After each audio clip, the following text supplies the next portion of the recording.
G'day legends, I hope that you're really well and having a great Friday. The weekend is now upon us. Congratulations. Now, today we're going to talk about a few things. Some more vehicles going into Ukraine, some vehicles being used there for maybe a different purpose.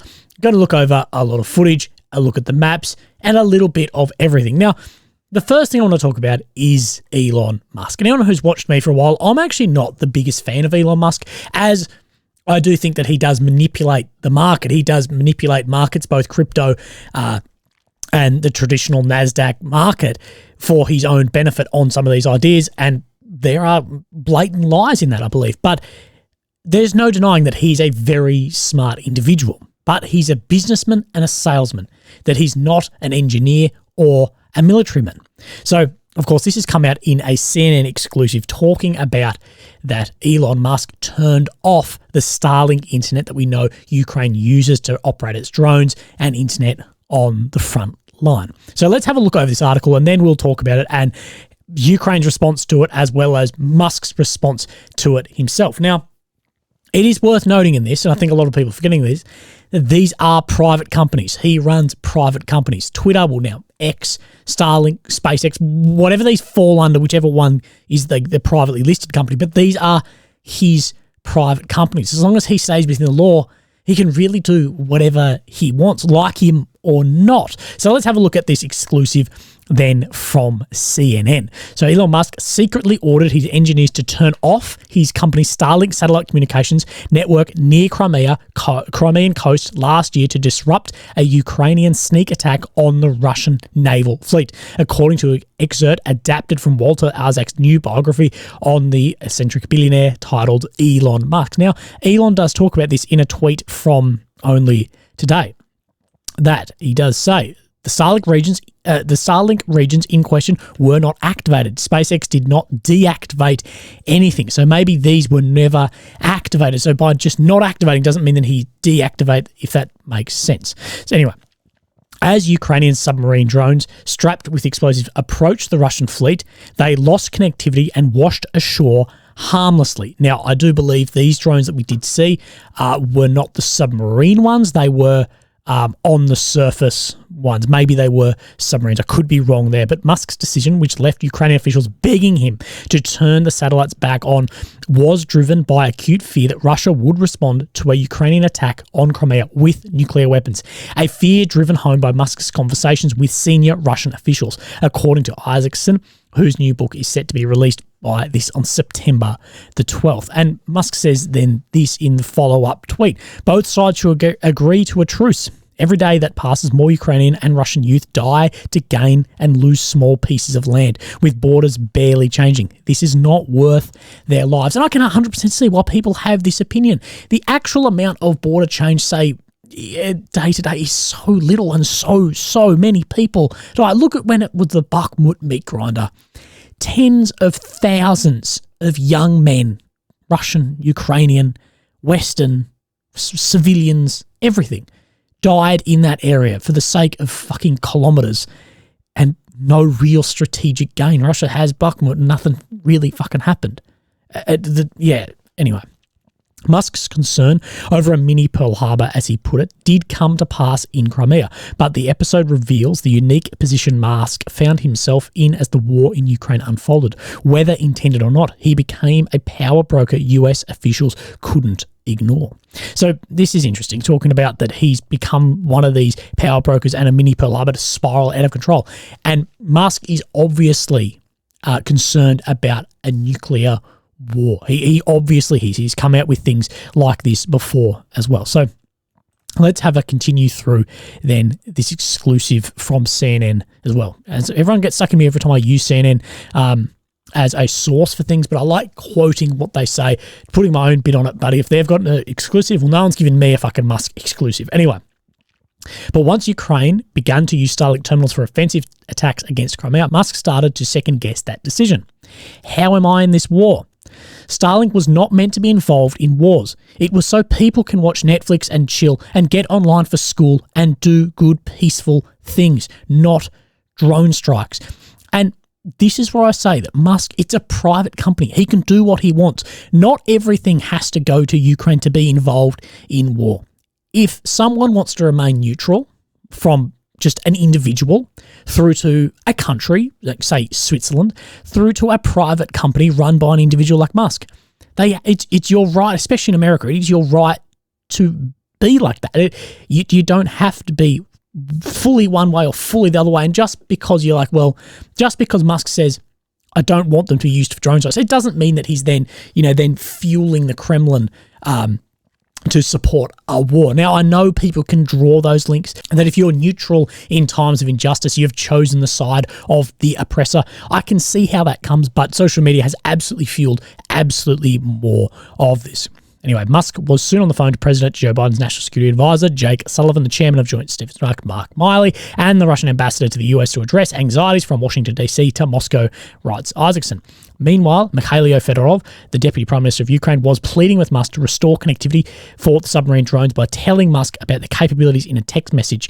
I just want you, the person who is changing the world through technology, to know this, about how effective they could actually be, of course. Replied that he was impressed with the design of the submarine drones, but he wouldn't turn satellite coverage back on for Crimea because Ukraine, quote, is now going too far and inviting strategic defeat. So saying if they were defeated, when you could back Russia into a corner of nuclear weapons. At least that is my reading into this. The uncharted territory that Ukrainian and US officials were in, relying on the charity of an unpredictable billionaire for battlefield communications, also led to a standoff over who would pay for the Starlink terminals last fall. So you're relying on this private guy, like him or not.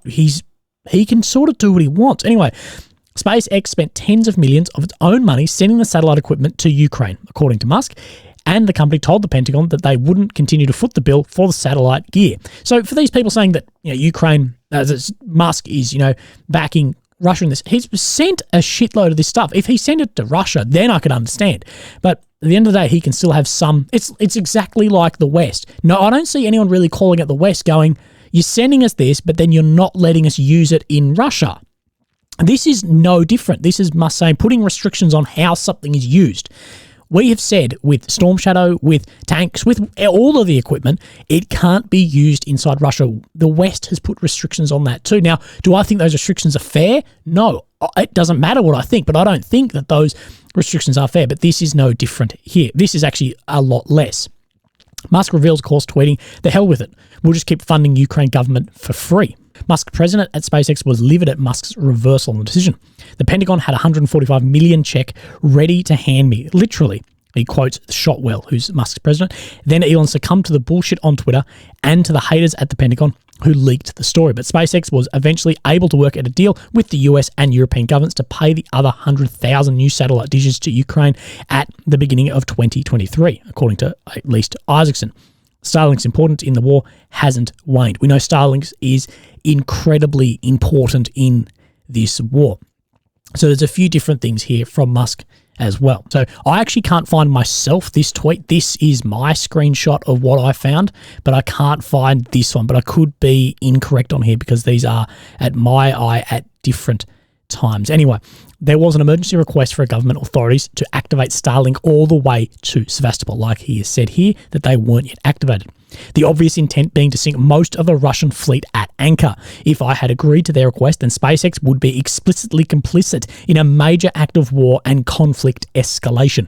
And I can understand why he didn't want to be involved in this. And with backing up on the equivalent one on the same sides, that every day passes. So he obviously has more of a, humanitarian overview, neutral position on this, at least, rather than pro one or the other side majorly. But he's still supplying a heap of money and a heap of stuff also into the conflict zone there. But like I said, he runs a private company. It's within, as long as it's within his law, that's what he can do. Now it's being funded by the states. They have a little bit more, left and right of arc. But Musk does have a bit of a dire view of where humans are heading. And this is why, he's determined to expand our reach beyond Earth, getting onto Mars, things like this, at least for the billionaires amongst us. So I'll meet you there. But he also talks a lot about population collapse being one of the biggest issues facing us. So he himself has 6 children, and this comes as many countries do fail to meet replacement rates. And he has talked obviously about the concern of nuclear war and this further escalation there as well. So let's look at what Mikhailo Podolyak, of course, Ukrainian President Zelensky's spokesman, has said. Sometimes a mistake is much more than just a mistake. By not allowing Ukrainian drones to destroy part of the Russian military fleet via Starlink interference, Elon Musk allowed this fleet to fire caliber missiles at Ukrainian cities. As a result, civilian children are being killed. This is the price of a cocktail of ignorance and big ego. However, the question still remains, why do some people so desperately want to defend war criminals and their desire to commit murder? And do they now realise that they are committing evil and encouraging evil? So I think this is a little bit harsh against someone who's still supplying that network in. Elon, I'm not sure exactly how it's set up with the states, but it does look like he could just tomorrow just be like, oh, well, no fucking Starlink. And we know that would be then an even bigger problem. So I understand, I do understand both sides of this, but I think we need to look at it through Musk is still definitely on the pro-Ukraine side if he's supplying stuff into there, but we do know he has talked with Russian officials as well, and he does have a bit of a more dire view on where some things on Earth are going. Whether that's warranted or not, well, you know, that's up for, I guess, for you to decide. And we've seen one of his other companies, well, Twitter, or now X, has been accused over the last couple of weeks as hosting Kremlin propaganda. And on Twitter, there's both Ukrainian and fucking Russian propaganda. It's all this. There's heaps of propaganda. There's right-wing propaganda, left-wing propaganda. It's a bit of a cesspool for a lot of that. But a lot of people are incredibly sensitive to just anything they disagree with, then instantly just become state-paid propaganda. And I know this because I've been accused of working for the FSB, CIA, ASIS, ASIO, any of these bloody three-letter organisations. I've been accused of working for all of them, even if they're on absolute opposite ends of the spectrum. Just because you don't agree with what someone has said, or they're reporting something that you don't agree with, that doesn't then mean that they're a state-level propagandist and you can't just have one, view of this. Because exactly like Musk, the whole reason he bought Twitter was to have a more open, less censored chat. But as we know, both Ukraine and Russia use bots online and astroturfing bots to persuade and reinforce ideas. And if you want to know about this, I did a video after meeting some of these maths geniuses who studied exactly this. So it is very interesting. But I do find it somewhat comical that these massive pages are complaining about this on Twitter, making both Elon and now themselves, through their monetization scheme, money as well, and increasing, I guess, Elon's reach online. So it's interesting, and I get both sides of it, but I do think that there is a bit of blurring across a lot of this. So the Defence Intelligence Agency, the DIA, has spoken out as well. Let's have a look then at this. So the Pentagon's Defence Intelligence Agency believes that the recent successes of the armed force of Ukraine suggests a realistic possibility of a breakthrough in the rest of the Russian defensive lines by the end of the year. And this comes from Trent Moore, the Director of Analysis at the DIA. After 3 months of slow progress, the Ukrainian counteroffensive is gaining momentum. Quote, had we had this conversation 2 weeks ago, I would have been slightly more pessimistic. Their breakthrough on that second defensive belt is actually pretty considerable. Moore admits that American and Ukrainian officials failed to assess the depth of Russian defences and how difficult it would be for Ukraine to break through them with armoured vehicles. Ukrainian generals told The Guardian that 80% of Russia's efforts aimed to build the first and second lines of defence. But Moore warns that a significant part of Russian reinforcements remains on the third line. And we do know that not all of it is just going to be in that first and second line. As a lot will say, Russia know that those first lines were probably going to fall in some areas to move other pieces in there. And they can move from other, like say where Uzani is, they're still, Ukraine is still, say, 10 Ks from that line. They can still reinforce from that line to down at Robotini where they're right on the line there. So they can move a lot of people around. And we're going to talk about the weather coming. Moore says two critical variables are extremely important. Ukraine's ammunition supply, vital support, the artillery that ensures the advance, and the weather in the fall. And we know the ammunition is going to be a big problem as well as this more attritional warfare. Now, in this, I do want to talk about here, of course, Jens Stoltenberg. We realized last fall or last summer that this was going to be a war of attrition. So then production becomes extremely important. In the beginning, we depleted our stocks to provide support to Ukraine, but our stocks are not big enough, so we need to ramp up production. The reality is that our production capacity is not as big as it should be. That's the reason why we now actually see some good progress in new investments and more production throughout the alliance in EU and non-EU NATO allied countries. So, of course, then depleting, but then building back up from there. And like I've said, this idea that the West is out of ammo, that is bullshit. They can produce a fuckload more, trust me. But the idea too that Russia is out of ammo and rockets and whatever too is bullshit as well. Like I've said many a time, the amount of men, the amount of weapons, the amount of ammo, the amount of money, this war can continue on both sides for years and years to come. I saw this thing the other day about Russia has lost, on this numbers I'm going to pull out of my ass, but don't quote me on this. It's close enough though. The Russia has lost 42 of its 190-something Ka-52 helicopters. At this rate, they will be out of these by 2026. Like, that's still fucking 3 years away. Like, that is still a long time for depletion. You can rebuild things like, it's just, both countries have a lot to continue this war for a long time. But what can't be replaced, like weapons and ammo, is going to be the men that are lost that will then have a massive flow-on effect. And we know Russia was still feeling the effect of how many men they lost in World War II till the current day. Anyway, we continue on the DIA. One of the officials of the Biden administration says that Ukraine has about 6 to 7 weeks of fighting left before the culmination of the offensive. Maul is somewhat less gloomy. Maul said that Sergei Surovikin, who of course we've just seen back in, he was the one that was like on the side of Yevgeny Prigozhin, the general who built the defensive lines, and Yevgeny Prigozhin, bloody no Prigozhin anymore, who's Wagner mercenaries, had achieved Russia's most tangible success in the past year, are both out of action. The former fired and the other latter killed in a plane crash. Maul also says that Ukraine's recent successes are significant and given its forces a realistic opportunity. In intelligence terms, with a 40 to 50% probability to break through the remaining Russian lines by the end of the year. That's still fairly low, being at most a 50-50. But he warned that limited ammunition and deteriorating weather would make it very difficult. At the same time, the attention of the US intelligence community is already shifting to the next combat season. Even without a breakthrough this year, the DIA believes that Ukraine can expand the salient around Robotyne, hold its ground, and secure ammunition supplies. It will be well prepared for another breakthrough in 2024.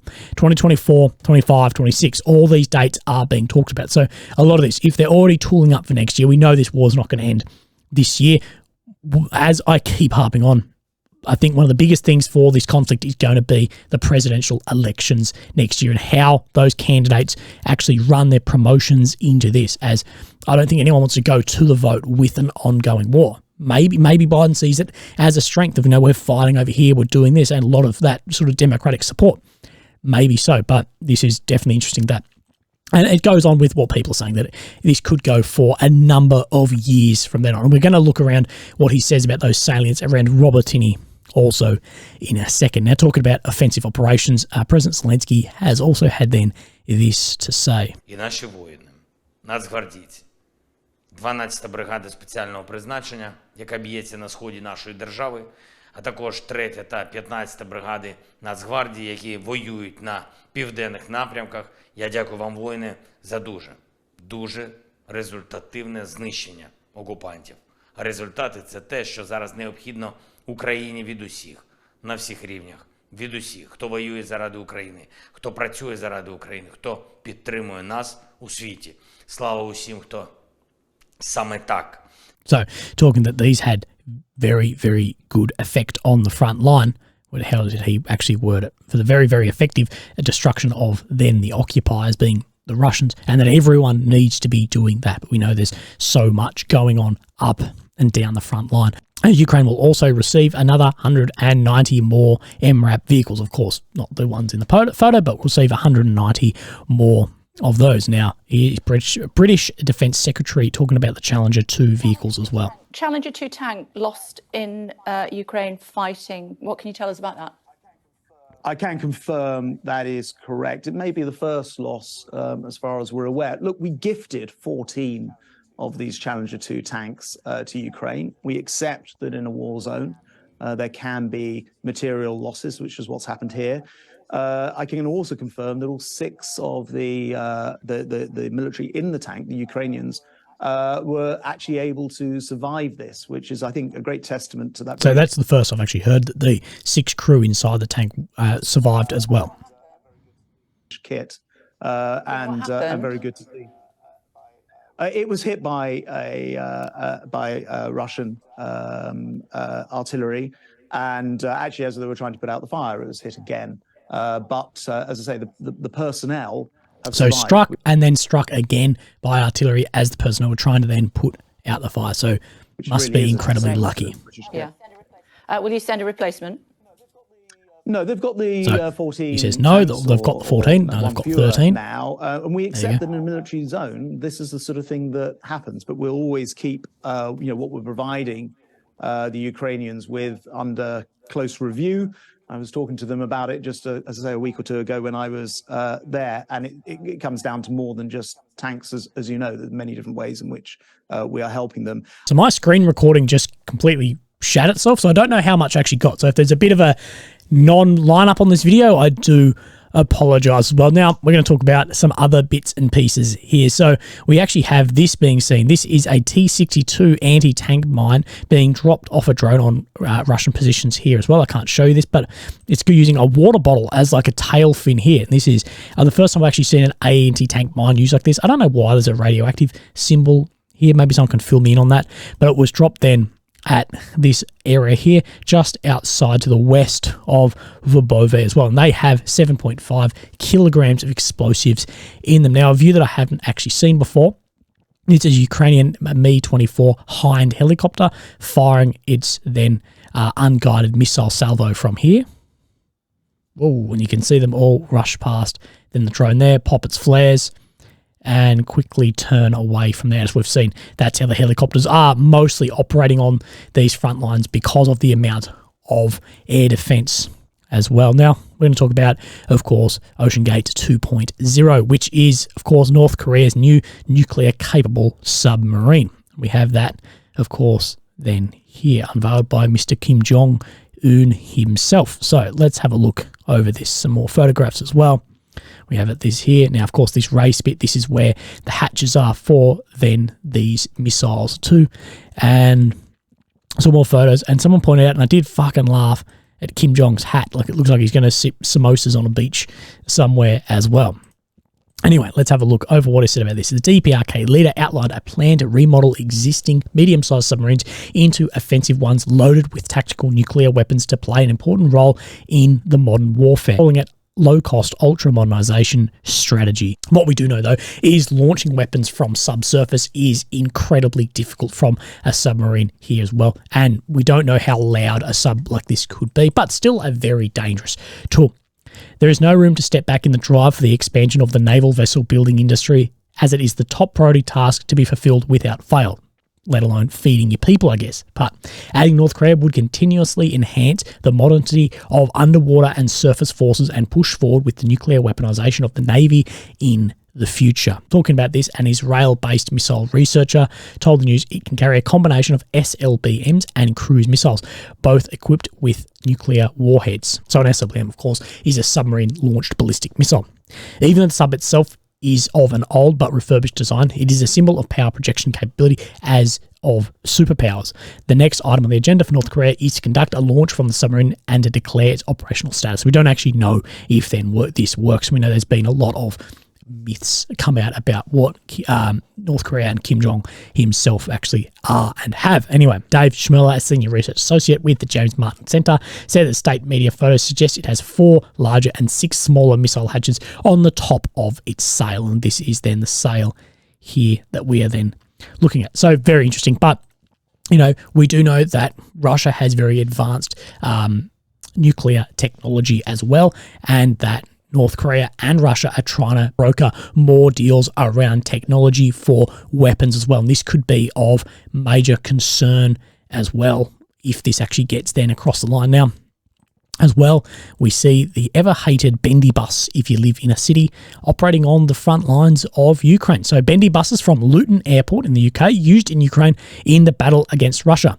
It's not something you would expect the military to be driving in, but they are being used in disguise in the battle against Vladimir Putin's war machine. And here we have then the bendy bus in its iconic purple, the 54-foot single deckers that were once used to ferry holidaymakers from Luton Airport, the UK, nearby railway station, are now being used by Ukrainian soldiers, as they say, in disguise. The buses will not be repainted, as this keeps them looking like public service buses from the air, and Russia is targeting hospitals and emergency workers. Now, I think anyone can see where I'm going to go on this. This does raise some concerns about, well, what if, because this is a legitimate target.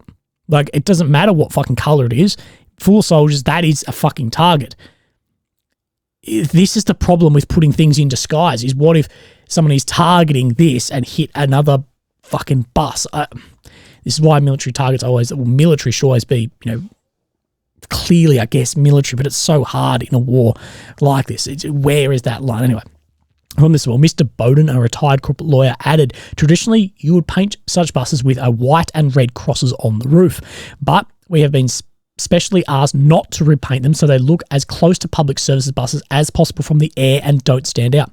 This is because Russian forces are deliberately targeting hospitals and emergency workers. He went on, our enthusiasm, determination and commitment are our greatest strength, and we will continue our work for as long as it is needed. So, yeah, I do see some issues with this, but I do understand it as well. And that's with like everything. I understand things, but I see a lot of problems in this as well. Now, we have this as well. The departure from Ukraine for women on military resignation will be limited from the People's Deputy. Women who have medical or pharmaceutical education must register for military service from October the 1st, 2023. They acquire the status of conscripts for whom travel abroad is limited. So we saw last year that Article 1 of Law on Mobilisation, Training and Mobilisation stipulated that women with medical or pharmaceutical education should be placed on mandatory military registration. And we talked about this last year. According to him, in order to implement this law, the Cabinet of Ministers issued a resolution on the order of military registration, and the Ministry of Defence issued an order on the military registration of women. According to this order, it stipulated that from October the 1st, women who have medical or pharmaceutical education must register for military. If they remain on the register, they then acquire the status of conscripts, and conscripts leave abroad in the order established for conscripts. That is, if there are separate documents that give the right for temporary departure, then yes, they will be able to go. If there is not, then they, like men, will be limited in their right to leave. So also putting some women on this conscripted world that then can't leave. The deputy also added that all other women who have military accounting specialties related to military affairs can register voluntarily from the same date. At the moment, there are no plans to expand the list of specialties for women that must be registered. So we saw last year women had to register for this voluntarily, but now they have to be registered and could come under also then the same laws of the conscripted men who, can't leave the country basically under anything. And if they do, can be brought back, can be arrested, fined, what if some horrific things, or sent off to the front line to fight. While we have seen the women and children move out of the country and seek, I guess, external life in the EU, America, Australia, around then the world. So I also want to look at the defensive work. So Brady Africa, who does a really good job on satellite stuff as well, does continue talking that Russia is still building its defensive works. This hasn't just stopped. This is what we see then in February this year. And by August, we see this continual build-up of more defensive works. And this is in the Zaporizhzhia Oblast. We're seeing Ukraine have the most amount of success there. So let's then have a look at the maps and go over some of the changes we've seen. Now, we're not seeing that much change. And even putting these videos together, I was struggling because there's not that much happening. And this, I think, is one of the concerning parts about this offensive sort of whole operation as one, is we're 3 months in. There has been some major days and some major few days, but it's not like a constant bang, bang. Like it seems to have a big day and then nothing for like 5 days, that the momentum is gone.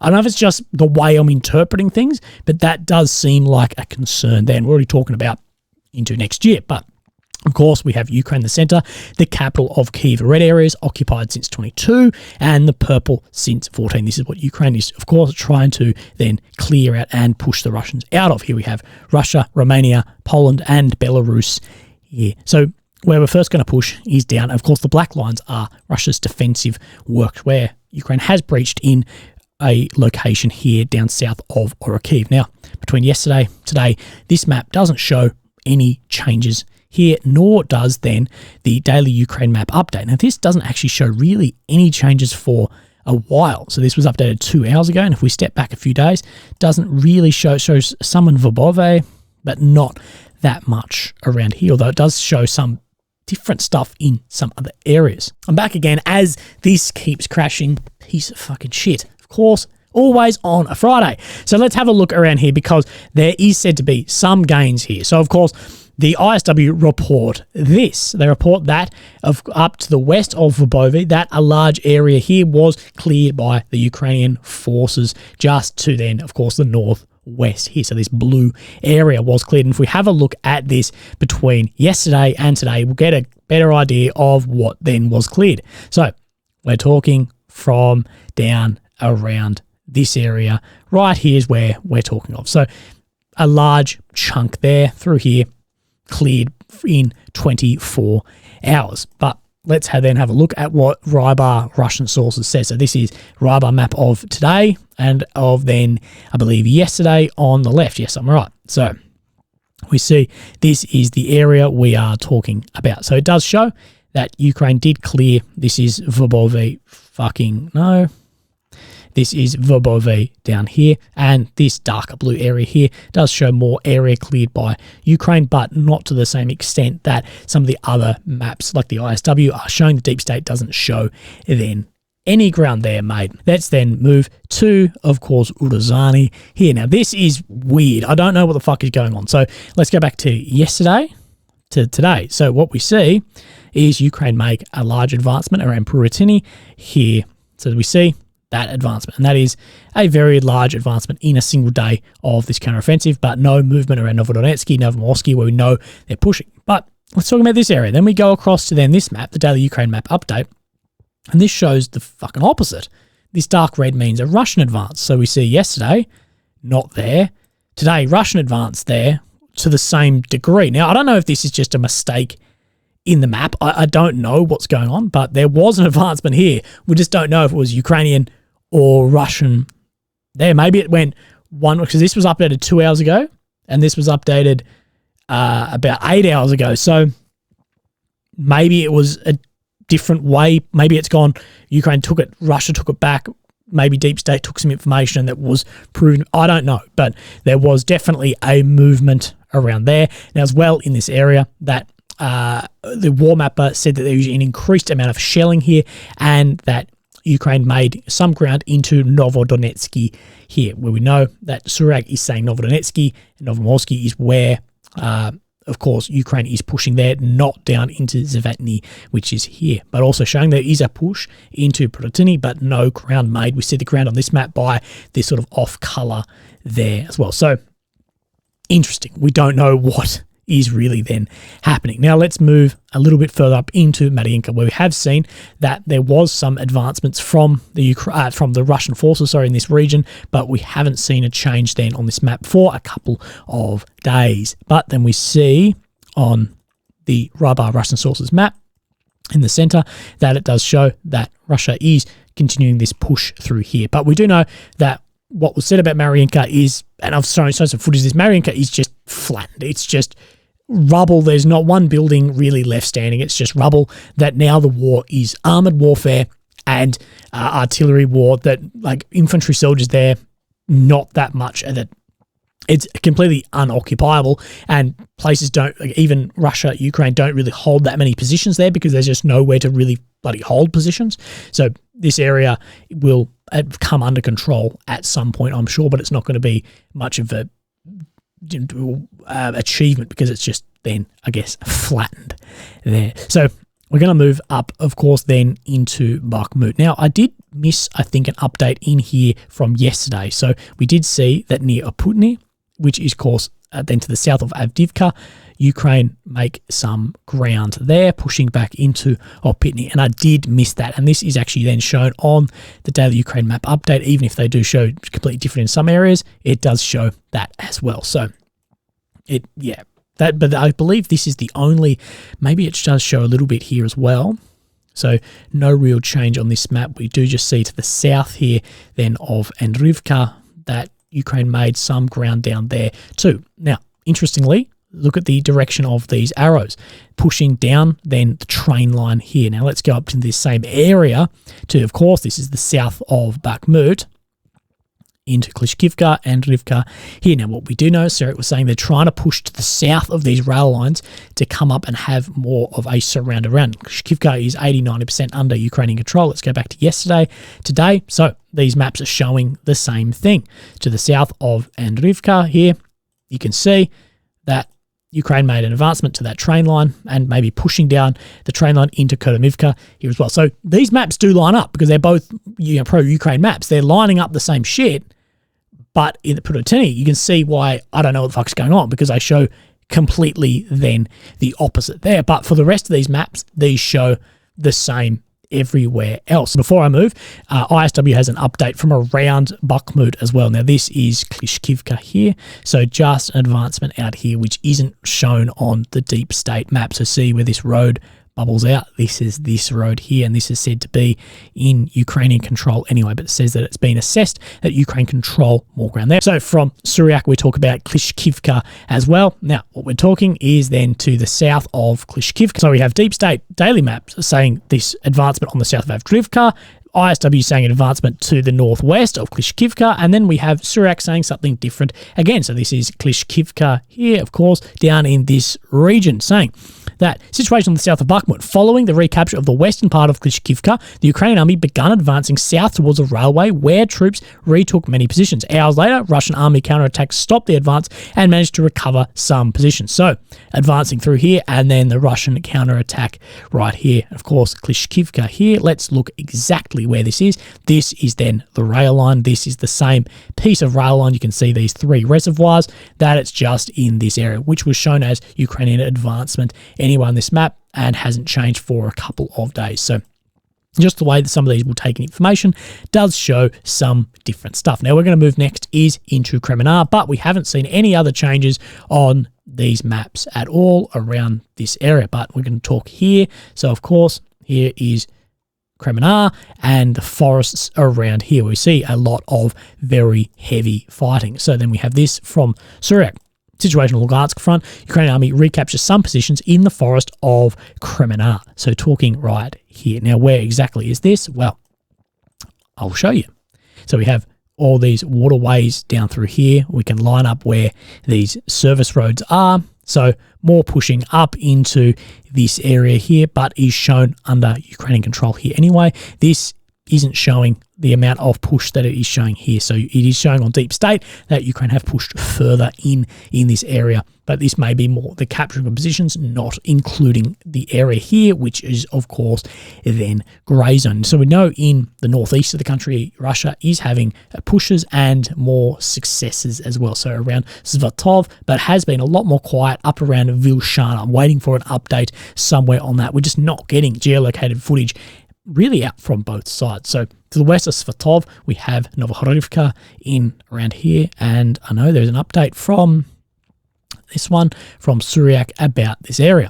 Situation on the Lugansk front, as a result of positional battles, Russian army made some advancements northeast of Novohorivka in this area. So of course then this is Novohorivka right here. So it does definitely show Russia hold a lot more controlled territory here than this map, the deep state, would show. So of course these paddocks here, this lines up with this paddock. So it's saying that Russia advanced right in here, in this paddock here that's under control, as well up along where this blue line is, and then pushing, so this funny shaped paddock, this is this paddock here, pushing up across to here, so that this area where my mouse is going, that is under Russian control there. That is at least what that is showing. Let's have a look on the daily Ukraine map update and see what this area says here. So this is the same region, and there we see the same advancement there. So lining up with Suryak maps. And this is what I like to do. Multiple sources, get your information, and actually then apply it, and what covers what. Legends, this video absolutely sucked to get through because everything kept crashing on me. So if I look angry, I was. Have a great day. Have a great weekend. Look after yourselves, and I'll speak to you maybe tomorrow if I'm not still too pissed about this. And if I can actually edit this, maybe it just dumps everything. Okay, goodbye. Have a great day.